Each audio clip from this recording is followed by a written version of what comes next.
Salut tout le monde, ici Alex du site composersamusique.fr, le premier site qui vous apprend à créer vos chansons étape par étape et note par note. Donc bienvenue dans ce nouveau tutoriel. Donc, dans ce tutoriel, on va apprendre à construire des gammes mineures. Et donc ce tutoriel, c'est le troisième et le dernier de ma série consacrée aux gammes en général. Alors dans le premier tutoriel, on avait vu ce qu'était de façon générale une gamme. Dans le second, on a appris à construire des gammes majeures. Et donc dans ce tutoriel-ci, on va apprendre à construire l'autre grand type de gamme, c'est-à-dire les gammes mineures. Donc si ce n'est pas encore fait, je vous invite grandement à regarder forcément les deux premiers tutoriels de la série, puisque surtout le deuxième en fait, consacré à la construction des gammes majeures, puisque vous allez voir que dans ce tutoriel, on va reprendre énormément de choses que j'ai déjà expliquées au sein des deux tutoriels précédents. Donc c'est parti, donc on va voir comment construire une gamme mineure. Donc si vous avez compris comment construire une gamme majeure dans mon tutoriel précédent, eh bien ça va être très simple, puisque le principe va être exactement le même. Donc si vous savez construire une gamme majeure, concrètement, vous savez construire une gamme mineure. Donc qu'est-ce qui va changer entre les deux? Eh bien en fait ça va être juste la structure de la gamme. Donc en fait tout à l'heure, pour construire notre gamme majeure, on se basait et on se référait sur la gamme de Do majeur. Et bien là on va se référer à la gamme de La mineur.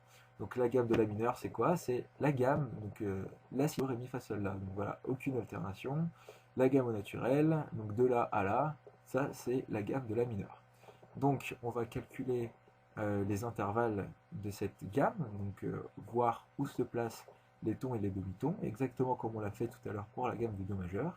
Et à partir de ces emplacements de tons et de demi-tons, eh bien, on va en déduire la structure de la gamme mineure en général, puisque la structure de la gamme de La mineur, eh bien, c'est la structure de toutes les gammes mineures qui existent. C'est la structure de la gamme de La mineur, c'est la structure de référence, et toutes les autres gammes mineures suivent exactement la même structure. Alors, c'est-à-dire que vous aurez un ton partout, sauf entre le degré 2 et 3 où on aura un demi-ton, et entre le degré 5 et 6 où on aura un demi-ton. Donc dans le dernier tutoriel sur les gammes majeures, le demi-ton se plaçait entre les degrés 3, 4 et 7, 8. Et bien ici, il faut juste retenir que les deux demi-tons, ils se placent entre les degrés 2 et 3 et 5 et 6. Voilà, donc c'est aussi simple que ça en fait. Quand vous avez une gamme, vous vous arrangez pour respecter cette structure et pour faire en sorte qu'il y ait un demi-ton entre le degré 2 et 3 et le degré 5 et 6, et entre les autres degrés un ton, et ben voilà, vous avez votre gamme mineure. Donc j'ai pris un exemple, comme tout à l'heure, et donc cette fois-ci, on va construire ensemble la gamme de Si mineur, donc conformément au principe que je viens de vous évoquer. Alors, comment faire? Eh bien déjà, on va prendre la tonique de la gamme, donc le nom de on prend la note qui donne le nom de la gamme, la première note. Donc ici, on veut construire la gamme de Si mineur, donc forcément, on va prendre le Si. Ensuite, on va construire la gamme de Si, donc sans mettre d'altération, vraiment on va juste noter les notes, donc de Si à Si, on va la monter jusqu'à l'octave, donc Si, Do, Ré, Mi, Fa, Sol, La, Si, et ensuite on va calculer la distance entre les notes. Donc hop, on calcule nos intervalles, et donc voilà ce que ça donne. Donc on a un demi-ton entre le Si et le Do, et un demi-ton entre le Mi et le Fa, c'est-à-dire entre le premier et le deuxième degré, et entre le quatrième et le cinquième degré. Alors, du coup, on va comparer pour voir, donc ça c'est la gamme qu'on vient construire, et on va la comparer pour voir si elle correspond à la structure générale de la gamme mineure.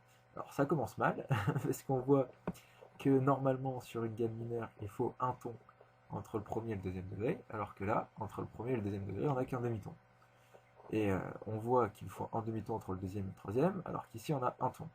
Donc en troisième et le quatrième degré, ça va, il y a un ton, là c'est la même chose. Mais encore une fois, ça va plus, puisque là, on a un demi-ton entre le quatrième et le cinquième, et un ton entre le cinquième et le sixième, alors que normalement, sur une gamme mineure, c'est l'inverse. Il faudrait avoir un ton entre le quatrième degré et le cinquième degré, et un demi-ton entre le cinquième degré et le sixième degré. Et à la fin, ça va, on a un ton à chaque fois entre les notes. Donc il va falloir opérer quelques modifications sur notre gamme de Si qu'on vient d'avoir, pour faire en sorte qu'elle ait la structure de la gamme mineure classique. Donc comment on va faire? Eh bien, la réponse est simple, comme tout à l'heure, on va ajouter des altérations à certaines notes pour modifier les intervalles et pour faire en sorte qu'ils respectent la structure de la gamme mineure. Donc ici, si on met un dièse au Do, alors notre Do il va augmenter. Donc nous on avait un demi-ton, alors qu'en fait il nous faut un ton. Donc il faut que notre demi-ton il soit plus grand. Donc qu'est-ce qu'on va faire? On met le dièse au Do, donc du coup ici ça s'agrandit et on a un ton. Et proportionnellement, l'écart entre le Do et le Ré va rétrécir et on aura un demi-ton. Donc c'est parfait. Ça correspond à la structure de notre gamme mineure. Et on va faire exactement la même chose ici avec le Fa, puisqu'il nous faut un demi-ton entre le 5e et le 6e degré. Donc on met un dièse en Fa, comme ça l'écart va se réduire, et au lieu d'avoir un ton, on va avoir un demi-ton. Et l'écart donc d'avant, où il nous fallait, ici on avait un demi-ton, puisqu'entre mi et fa normalement on a des demi-tons, mais on a mis un dièse, donc ça va augmenter et on aura un ton. Et donc en rajoutant ces deux altérations, eh bien on voit que la structure de notre gamme mineure est respectée. Donc je vous ai expliqué ce principe assez rapidement, donc avec les dièses et le fait d'avoir des tons et des demi-tons. Si ce n'est pas très clair pour vous, vraiment regardez mon tutoriel sur les intervalles, comme je vous l'ai dit tout à l'heure. C'est la notion absolument à maîtriser pour comprendre ce que je suis en train de vous expliquer tout de suite. Et si vous avez compris, ben parfait, hein. Il faut juste retenir en fait qu'il faut voilà, s'arranger pour respecter la structure de la gamme mineure, à savoir avoir un demi-ton entre les degrés 2 et 3 et 5 et 6. Alors, il existe, maintenant on va parler des gammes relatives, puisque je vous ai dit qu'il existait deux types de gammes, donc la gamme majeure et la gamme mineure, mais il existe forcément une relation entre ces deux types de gammes. Ce n'est pas deux gammes qui sont complètement distinctes, vous allez voir qu'il y a énormément de points communs entre ces deux gammes. Donc, je vous ai donné un exemple avec, par exemple, si on reprend nos deux gammes de référence, c'est-à-dire la gamme de Do majeur et la gamme de La mineur. Eh bien, si on regarde ces gammes, mais en fait, on voit qu'en fait, les notes, c'est exactement les mêmes, hein. Donc, les notes qui composent ces deux gammes, c'est les mêmes, mais en fait, l'ordre, ce n'est pas les mêmes. Par exemple, ici, on va commencer la gamme à partir du Do, et ici, on va commencer la gamme à partir du La. Mais vous voyez que les notes en soi, ce sont les mêmes. C'est-à-dire que l'armure qu'elles partagent, les deux gammes, est exactement la même. Donc, vous voyez qu'il n'y a pas d'altération sur aucune des notes.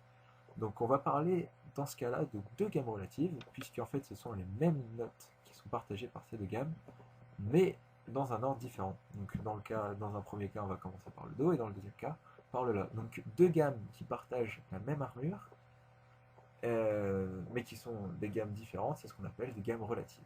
Et donc il existe un lien mathématique pour expliquer la relation entre ces deux gammes, c'est en fait prendre notre gamme majeure, lui enlever une tierce mineure, c'est-à-dire un ton plus un demi-ton, et ça nous donne notre gamme mineure. Par exemple, on a notre gamme de Do majeur.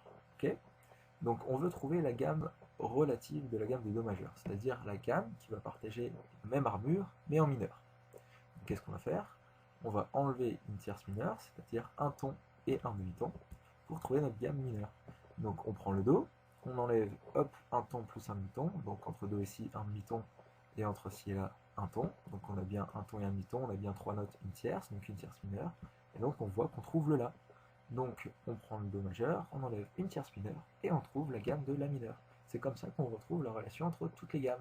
Et donc ça, c'est la même chose pour toutes les gammes qui existent. Chaque gamme majeure a sa mineure relative, et inversement, chaque gamme mineure a sa majeure relative. Et c'est ce que je vous ai expliqué au sein de ce tableau récapitulatif général sur les gammes et les tonalités.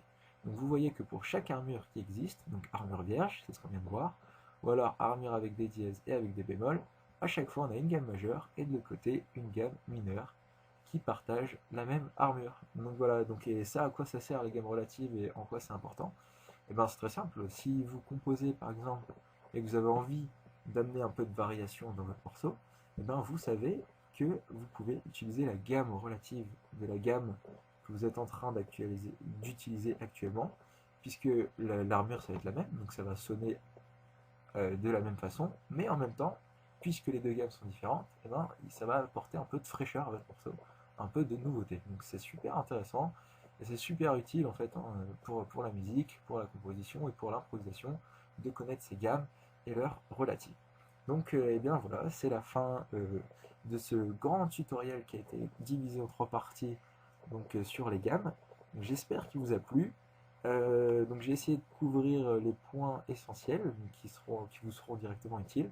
Si vous avez des questions et si vous avez des notions que vous n'avez pas compris, je vous invite à me laisser un commentaire en dessous de la vidéo et j'y répondrai avec grand plaisir. Donc si vous avez aimé également ce tutoriel, je vous donne rendez-vous sur le site de composersamusique.fr, comme ça vous pourrez retrouver tous les schémas et notamment ce tableau. Je vous invite également à vous abonner à ma chaîne YouTube pour retrouver tous mes tutoriels, parce que j'en fais régulièrement sur le solfège et la composition. Et également à liker la page Facebook que vous pouvez retrouver dans le lien. Donc merci à vous d'avoir écouté ce tutoriel, j'espère qu'il vous a apporté beaucoup et je vous donne rendez-vous sur composersamusique.fr pour d'autres articles et vidéos. Ciao!